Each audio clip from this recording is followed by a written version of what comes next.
Assalamu alaikum wa rahmatullahi wa barakatuh.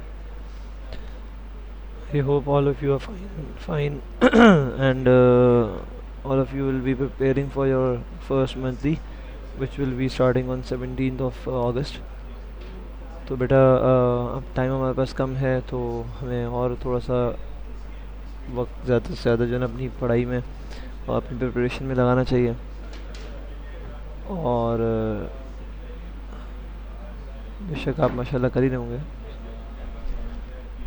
तो अब इसी में हम लोग पहले जो हमारी लेक्चर है 2.5 स्टार्ट करने से पहले जो मैंने कुछ प्रॉपर्टीज़ डिस्कस की थी, उसी को थोड़ा सा डिस्कस कर रहा हूँ वापस से। प्रॉपर्टीज़ ऑफ एक्सपोनेंट्स हमने पहले डिस्कस किया था, एक्सपोनेंट और बेस और ये सारी चीज़ें हमने डिस्कस की थी। ये जो पावर होती है किसी भी वेरिएबल, उसको एक्सपोनेंट कहते हैं। और ये जो रूट के अंदर वेरिएबल होता है या कोई नंबर होता है, उसको हम रेडिकेंड कहते हैं। और रूट के ऊपर नहीं, इस जगह पे फॉर एग्जांपल 2 है, 3 है, तो उसको हम इंडेक्स, 2 तो आता नहीं है, 3 और 4 हो तो उसको हम इंडेक्स कहते हैं। ऑटोमेटिक बात है, अगर रूट लगा हुआ है तो वो तो ऑटोमेटिकली जब रूट हटेगा तो 1/2 आएगा, लेकिन बाकी 3, 4 अगर हो तो वो लगाना पड़ता है। वो अगर 3 हो रूट हटेगा तो 1/3 आएगा, 4 हो रूट हटेगा तो 1/4 आएगा। इसी तरह चीज़ें चलती हैं। अच्छा जी, तो अब ये जो एक्सपोनेंट्स की प्रॉपर्टीज़ हैं बहुत इंपॉर्टेंट हैं for your further exercises. like if you will go to exercise 2.5, 2.6, 2.7, so you will be needing the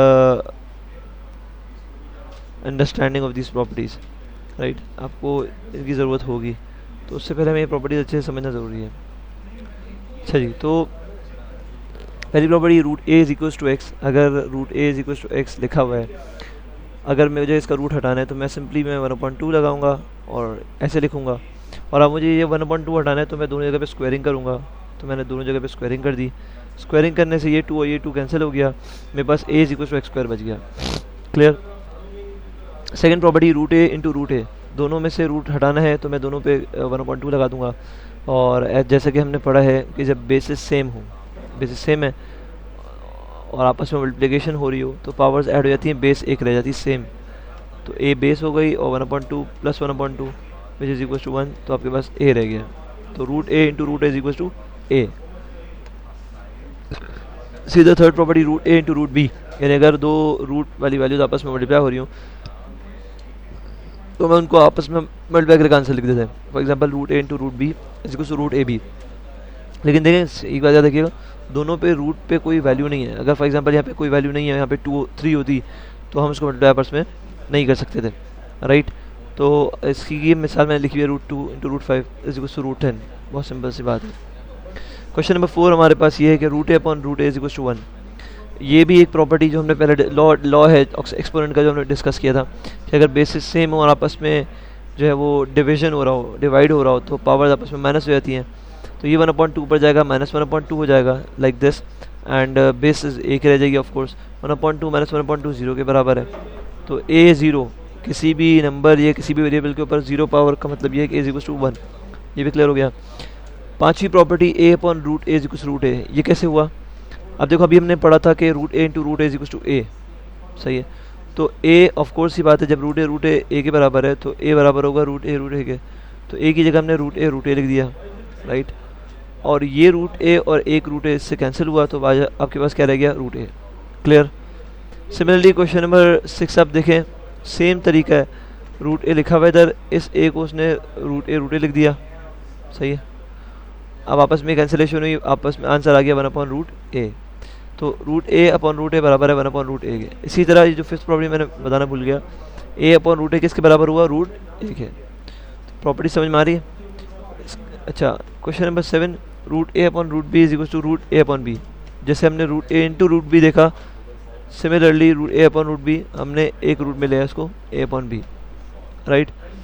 property number 8, A root B plus C root B is equal to A plus C root B. यानी अगर दो root में value same हो तो उसके जो बाहर के नंबर्स हैं, देखो ये नंबर्स और जो इसके ऊपर होते हैं ये अलग अलग हैं, याद रखिएगा ये बात। ये वेरिएबल्स या ये नंबर्स अलग हैं। ये ए रूट बी है, यानी ऐसा नहीं है कि रूट बी का इंडेक्स ए है, ये रूट बी के बाहर एक वैल्यू लिखी हुई है। सीधा ये रूट बी के बाहर सी लिखा हुआ है, ठीक है, लेकिन बेसिस सेम है और रूट में है, तो इस तरह हम कर सकते हैं कि इन दोनों को ऐड कर दें और सेम बेस रख दें। क्लियर, ये बात क्लियर है।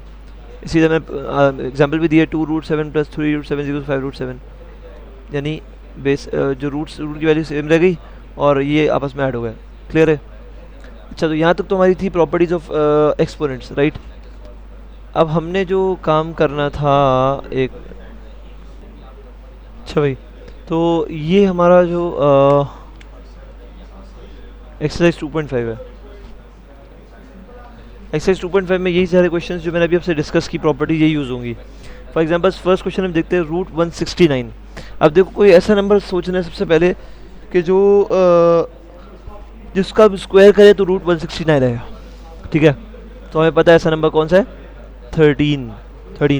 तो मैं इधर लिखूंगा 13 × 13, राइट।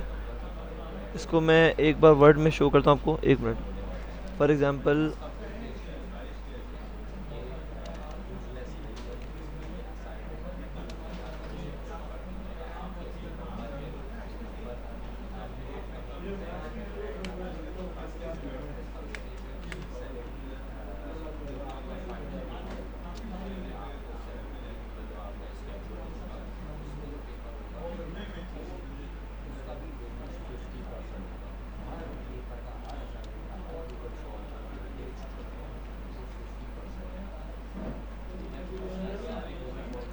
ठीक है, अब पता है 13 × 13 जो है वो आपका 13 स्क्वायर के बराबर होगा, राइट।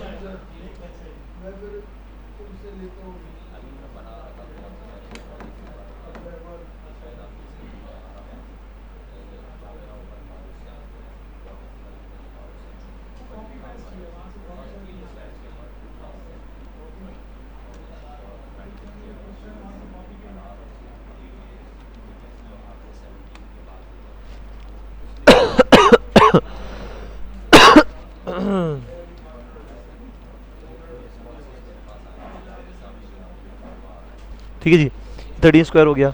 अब ऐसी बात है, जब ये रूट हटेगा तो इसके ऊपर क्या आएगा,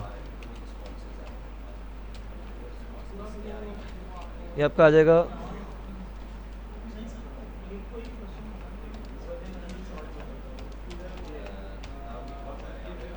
इस तरह हो जाएगा। वही 2 और 2 कैंसिल हो जाएंगे, तो आपका आंसर आ जाएगा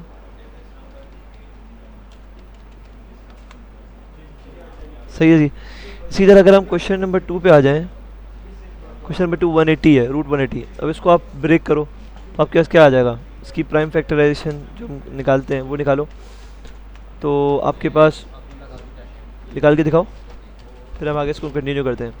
तो ये सारे क्वेश्चंस जो है बेटा ये इसी तरह होने हैं।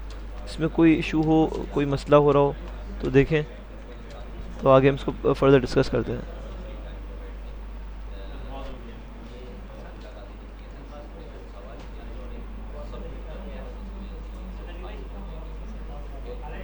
अच्छा जी, तो इसमें बेटा इस 2.5 में और कोई इशू हो तो देखो, वरना हम फिर इंशाल्लाह एक्सरसाइज 2.6 स्टार्ट करते हैं इंशाल्लाह। 2.6 भी बहुत सिंपल है, इंशाल्लाह वो भी आपसे फिर डिस्कस करते हैं। इसको अगर देख लें पहले, इसमें कोई इशू हो तो बता दें।